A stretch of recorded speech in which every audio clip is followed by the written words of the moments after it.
Hey folks, Matt from artoftheimage.com. As you know, in my recent video, in the past video, the last video, I was discussing whether or not to buy 50mm f1.2 or 50mm f1.4 AFD from Nikon. So the AIS manual focus f1.2, very unique lens, or the previous version f1.4D, the AFD.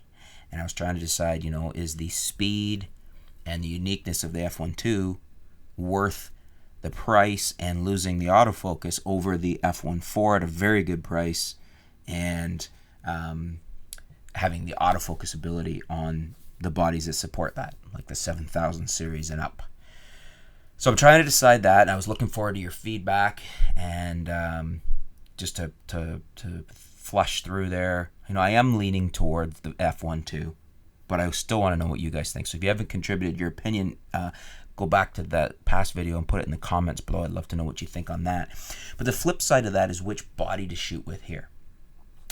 My first thought when I started thinking about this was to get the f1.2 with a a6000 used or refurbed, because you can get one for around $300, $350 used or refurbed for a Sony a6000. So you got the 24 megapixel, very good APS-C sensor, and you got a small light body with focus peaking. So with a manual focus lens, the focus peaking is very important to have. Makes for very sharp, very accurate manual autofocus, or not manual autofocus, manual focus on, it's a good pairing, I thought. Small light system, the a6000 with the 50mm f1.2, very great light gathering ability, very, very shallow depth of focus ability, very sharp lens on a very good sensor, and focus peaking. So it seemed like a really good pairing.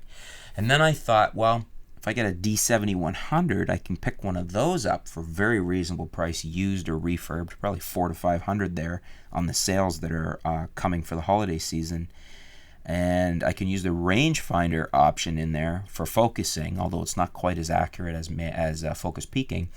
But I've also got the ability, if I go with the f1.4 AFD lens, to do autofocus.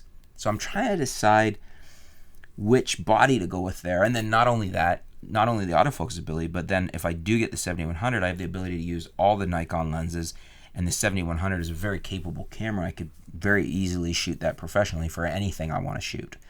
So there's an advantage there too. So trying to decide, it's a tough decision. In a all else being equal, if I had tons of money and money wasn't a factor, I'd buy both.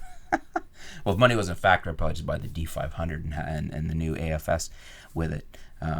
Although, I don't know if I'd do that either. In any case, my question to you, so the first part of this was the first video, which lens. This is which body. Which body would you guys go with? Let's say you've already made your determination on the lens, so which body would you pair with it? The Sony a6000 or the Nikon D7100? Let me know which way you go. a6000, D7100, let me know which way you go and why. I want to know what you would do, and help me flush out my thinking and reasoning here on which way I'm going to go, because I'd like to know what you guys think, and I'd like to know your reasons why on that. Thanks for tuning in, folks. Stay tuned. We'll be back soon here at artoftheimage.com.